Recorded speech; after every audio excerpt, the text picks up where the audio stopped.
Assalamualaikum warahmatullahi wabarakatuh. Waalaikumsalam warahmatullahi wabarakatuh. Bismillah, tawakkaltu ala Allah, la haula wa la quwata illa billah. Asyhadu an la ilaha illallah wa asyhadu anna Muhammadar Rasulullah.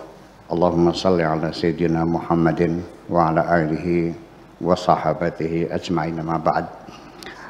Malam ini, malam Senin ini, kalian sudah masuk ke kelas 50. Ini udah kelas 50 ini. Bukan kelas 6 ya, kelas 50. Ya. Kita mulai. Bismillahirrahmanirrahim. Qala radhiyallahu ta'ala anhu bukratul jum'ati fil madrasati 18 Sya'ban sanata 45 wa 500 ba'da kalam. Istaghil bi islahika, sibukkan dirimu sesibuk-sibuknya untuk memperbaiki dirimu sendiri, melengkapi kekurangan-kekurangan yang ada pada dirimu, memperbaiki kesalahan-kesalahan yang telah kau lakukan dan lain sebagainya. Sibukkan saja. Wada'anka al-qal wal qil, abaikan saja apa yang dikatakan orang, al-qal wal qil, komentar-komentar orang, begitu begini, masa bodoh, abaikan saja. Yang penting tugasmu sibukkan dirimu memperbaiki dirimu sendiri. Jangan terpengaruh dengan apa yang dikatakan oleh orang lain tentang dirimu. Apakah itu sanjungan kepadamu ataukah itu cercaan kepadamu, abaikan saja. Sibukkan dirimu memperbaiki kualitas hidupmu sendiri. Daripada engkau memikirkan komentar-komentar orang yang hanya menyebabkan engkau hanya membuat dirimu semakin pusing, ya, lebih baik nggak usah kau dengarin, perbaiki saja dirimu. Sibukkan dirimu memperbaiki dirimu sendiri. Tidak usah mengkritik orang lain. Ngapain? Engkau mengkritik orang lain artinya mengurek kesalahan-kesalahan orang lain. Kesalahan-kesalahan yang ada dirimu saja kau perbaiki. Ngapain? Itu adalah kata-kata mutiara yang ada di mana-mana. Ya, mendengarkan komentar orang lain tidak akan meningkatkan kualitas hidupmu. Itu saja persoalannya. Wahausid dunia, dan termasuk juga keserakahanmu, menumpuk-numpuk harta, ya, mencari kekayaan sebanyak-banyaknya, abaikan semuanya itu. Ya, tafarrag min humumiha, kosongkan hatimu dari berbagai macam kegelisahan, kekhawatiran dalam kehidupan dunia ini. Kosongkan hatimu dari kekhawatiran barangkali besok tidak bisa makan. Bersihkan hatimu dari kegelisahan barangkali warung saya nggak laku. Ya. Bersihkan dirimu dari rasa ketakutan, nanti kalau saya sakit kena corona bagaimana anak-anakku. Biarkan saja. Yang penting kau perbaiki diri. Menghadapi penyakit corona, sekalipun engkau itu tahu bahwa corona ini ya memang ada, ya, sekalipun mungkin juga ada yang dibesar-besarkan, tetapi memang ada. Dan kita mesti waspada, tetapi yang penting jangan sampai menimbulkan ketakutan dan kecemasan pada dirimu.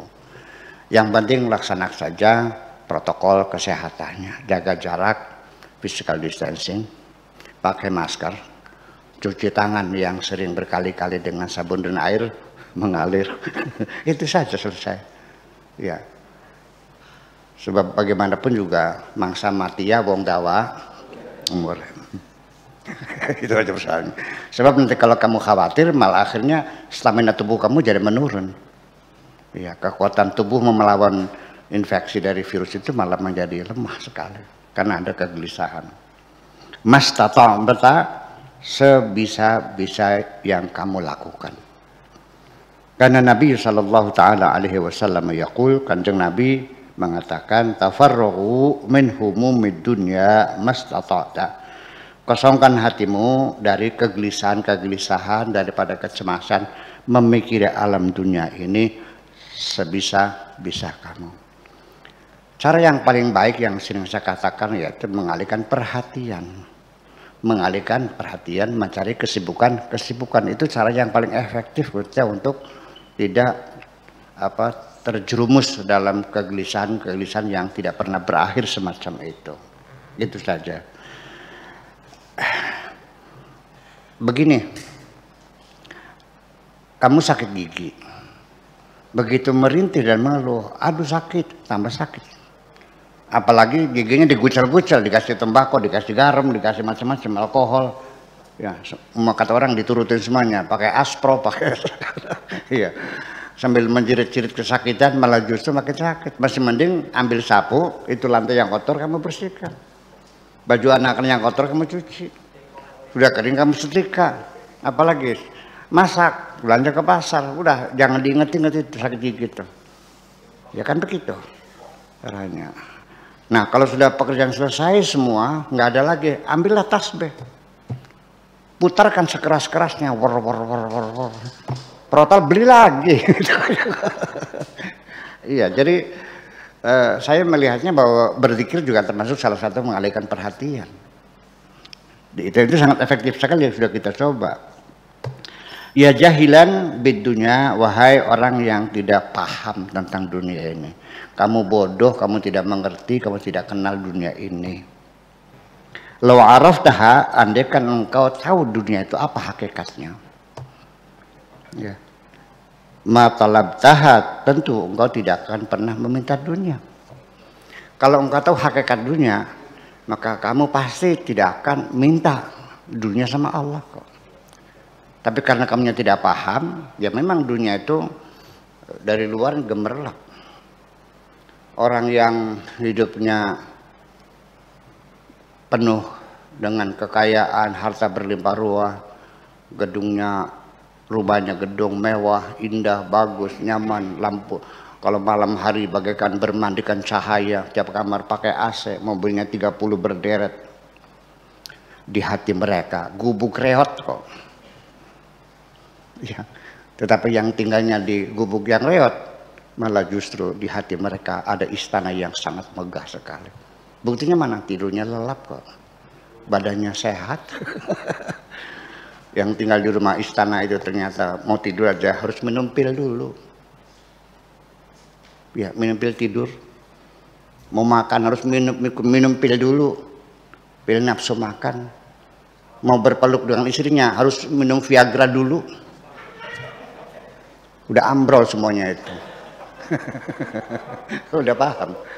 Tapi saya tidak menganjurkan pakai Viagra ya. Ya persoalannya seksual itu 99% ditentukan oleh faktor psikologis kok. Kalau tidak 9 ya 95 lah. 5% ya kesehatan. Kalau nggak sakit ya sama aja bohong. Iya.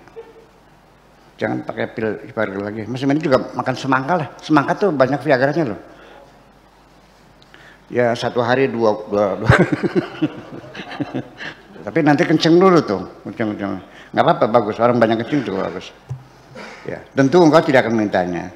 Inja'at ilaika ata'abadka. Ketika engkau didatangi dunia, ketika engkau uangnya banyak, akan melelahkan dirimu kok. 1 jam tidur kamu yang ternyata 8 jam dipangkas hanya 4 jam. Yang tadinya engkau tiap malam berpeluk dengan istrimu, sekarang seminggu hanya 2 kali. Dulu kalau makan kamu itu dikunyah sampai lembut, dinikmatinya. Di tengah makan, diselang rokok dulu, ya ngobrol dulu, ketawa dulu, terus makan lagi 2 jam waktu makan kamu dinikmati hidangan itu. Begitu kamu kaya raya, bisnisnya meluas, ternyata makan saja tidak kamu kunyah kok. Tek leg. Jam 7 take off. Sampai akhirnya sekarang istri mau menuntut, kapan aku disentuh?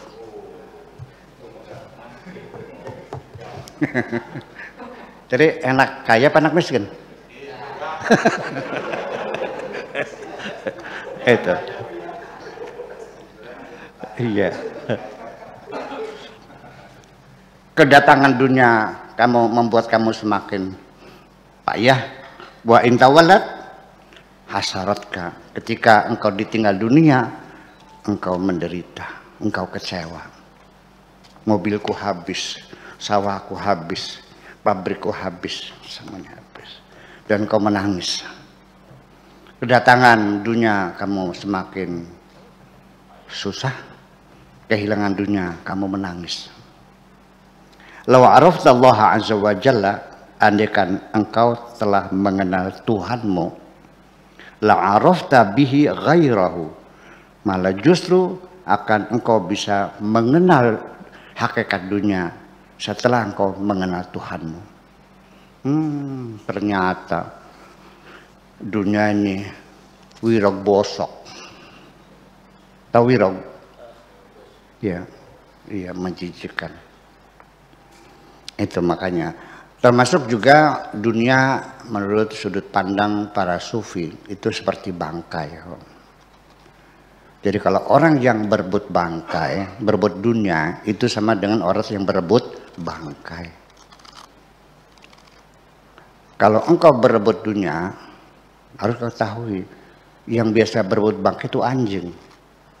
Jadi kalau kamu itu berebut dunia di ini, siap-siap engkau digigit anjing, gitu aja kok. Ya, seperti itu. Ya, buktinya setiap hari kita lihat di depan mata kita kok. Tega-teganya. Ya, dengan segala macam cara. Gitu. Walakinnaka jahilun bihi. Tapi karena engkau itu tidak mengenal Tuhanmu, wa birusulihi dengan utusan-utusannya, wa anbiya'ihi dan para nabi-nabinya, wa auliyaihi dan para wali-walinya. Itulah sebabnya engkau hidupnya dalam kegamangan seperti itu. Jadi sekarang banyak orang tidak mengenal para auliaillah yang ada di sekitar kita ini. Seperti dulu para nabi juga. Mereka tidak kenal itu nabi. Para rasul ada di sekitar mereka, tapi mereka tidak percaya. Sampai sekarang jarang orang yang percaya kepada waliullah itu. Malah ada yang mengatakan bid'ah lagi, musyrik. Nggak ada tuh wali. Ya kan? Gitu. Ya udah, nggak percaya udah, nggak ada masalah kok. Ya. Jadi artinya mau percaya silakan, nggak ya udah. Wa man syaa'a falyu'min wa man syaa'a falyakfur. Gitu. Masalah percaya dan tidak percaya itu urusan personal, urusan pribadi. Jadi agama itu persoalan pribadi bukan. Negara Indonesia, negara Pancasila, bukan negara agama. Jadi agama itu urusan negara, urusan pribadi. Urusan pribadi, tetapi tidak juga. Negara ikut ngatur juga. Ini kan anehnya. Ya kenapa? Karena negara Indonesia bukan sekalipun bukan negara Islam, bukan negara agama, tapi kan negara yang bertuhan. Negaranya bertuhan, ketuhanan yang maha esa, sehingga negara berkewajiban mengatur kehidupan beragama. Itu persoalannya. Kalau negara yang murni sekuler, yaitu urusan agama urusan pribadi. Negara tidak boleh ngatur-ngatur. Tapi kita kan bukan, jadi kita ini bukan negara sekuler, bukan negara agama, tapi negara Pancasila, itu negara yang bertuhan. Itu aja persoalannya. Gitu. Ya kenapa demikian? Ya karena zaman dulu juga ketika masih banyak para nabi, tetap masyarakatnya menduga bahwa nabi itu sejenis malaikat. Ketika nabi meninggal dunia, nggak percaya masa nabi meninggal. Dan akhirnya banyak yang murtad kan. Sehingga Sayyidina Abu Bakar sendiri juga mengatakan, "Man kana ya'budu Muhammadan fa inna Muhammadan qad mat.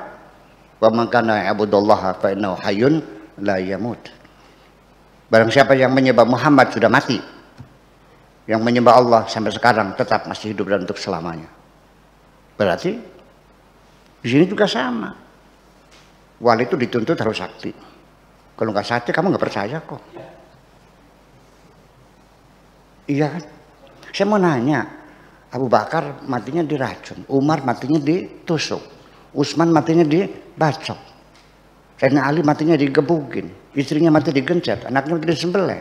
Masih kurang bukti juga bahwa tidak mesti orang yang hebat itu matinya di atas ranjang kok. Paham? Ya dulu mungkin wali. Ya apa sih? Ya mabur nggak bisa, menghilang nggak bisa. Ngobatin orang sembar-sembur, warasa beliau libat sini baik. Ya kan begitu. Jadi akhirnya ketika ada standar wali itu selalu sakti, punya khariqul adah, ya kan gitu. Saya ingin mengatakan bahwa sesakti-saktinya kamu terbang tidak akan bisa mengalahkan kinjeng kok. Betul nggak? Sepandai-pandainya kamu itu bisa masuk dalam tanah tidak akan bisa mengalahkan belut kok. Saktinya kamu bisa menyelam dalam air tidak akan bisa mengalahkan ikan kok. Ya udah. Jadi orang yang sakti sih seperti siapa? Tangan kosong, masuk kantong kosong, dibuka kosong, itu yang sakti. Artinya bener kan? Jadi orang kesaktian itu kebenaran sebetulnya. Iya, bukan kehebatan semacam itu.